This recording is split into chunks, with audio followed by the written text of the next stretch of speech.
Okay, let's talk adhesion, let's talk aleatory, let's talk appraisal, let's talk arbitration, and let's talk unilateral promise when it comes to your property and casualty exam, right? So when it comes to adhesion, think, take it or leave it. You're fine when you're studying these terms if you pick the core message behind these terms. It'll really help you out.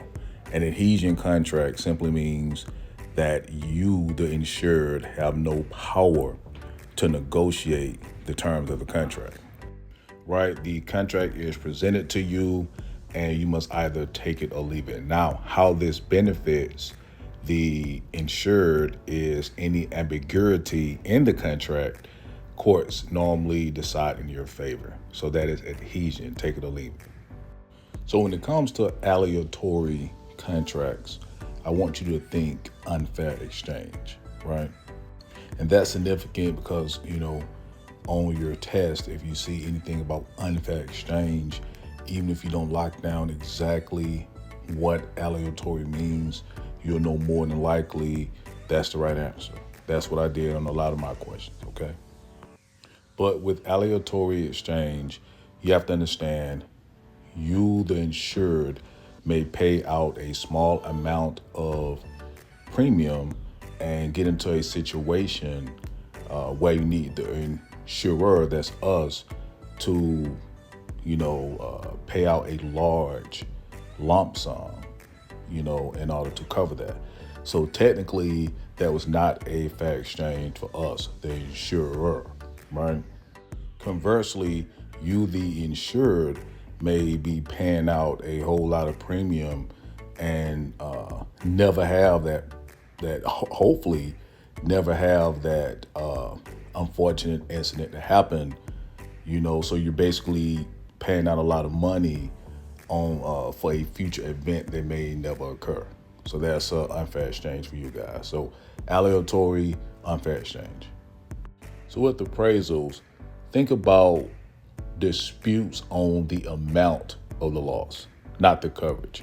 And this is how it differs from arbitration. And I struggle with those differences a little bit. And this is what I learned. With appraisal, we know that it is covered. We just don't know how much it's covered for. Think property claims, valuation, disagreements, repair versus replacement cost. You would pick an appraiser, we would pick an appraiser, and then those two would pick a referee of sorts known as an umpire. And remember these terms.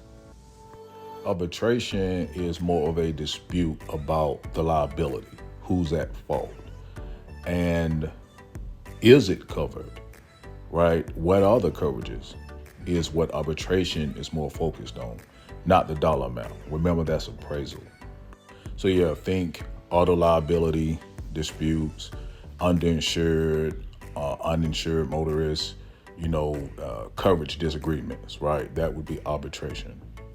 And in that case, a neutral arbitrator would act like a private judge, hear both sides, and make a binding decision. Now, a unilateral contract, which is what insurance is a legally binding, one-sided contract, right? Where the law is technically in favor of one party because only one party has to fulfill their obligation. And in that case, this contract technically benefits the insured because we, the insurer, have to perform, our half of the contract. We are legally bound to do so. If someone unfortunately gets in an accident, let's say, we can't just walk away from that. It is illegal.